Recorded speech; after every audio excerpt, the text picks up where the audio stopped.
Welcome to the workshop. We've, as you can see, just moved in. Still some painting to do. I'm not very tall, so you can see that I'm struggling to get up to the top. This is our thrown together office area, and you can see lots of coffee has been consumed. We've got the iMacs in, using LTE 4G router right now. Router. Got the security cameras, just little Wyze webcam units. Got a security guard, a coat of paint on the toilet door, and we're slowly getting the machine set up. There's lots of lovely machines all sat on the floor waiting for benching.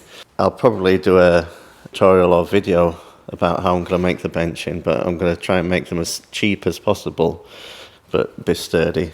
This is the 3D printer zone, so that's my bamboo machine, a dry box, my little enclosed printer that's being a stand for the Prusa right now, the little bamboo Viper, the old and sturdy CR10. We've got some resin printers here. What have we got? We've got an old Mars, we've got the big boy Elegoo. Cleaning stations. This is Claire's Glowforge zone. Only one in use at the moment, and it's venting outside. This is the Genmitsu 4040, which is going to have the new X installed.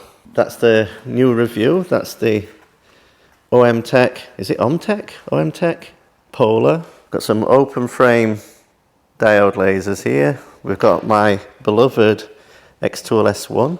You can see the big green Ultra there. We've got the, get closer, we've got the Xtool M1, the new one. Electronic station will be here. You can see a lot of my parts. That is how I was filming for the OMTech. And you can see the Atom Stack, which is here. I need to do some more projects with that guy. And that's my desk. That's Claire's desk. And you can see the outside world. And this door came in very handy when the big crate was delivered on a pallet. Lots to do. There's still some boxes sealed up with stuff to review. And I'll keep you posted. But next job, benches.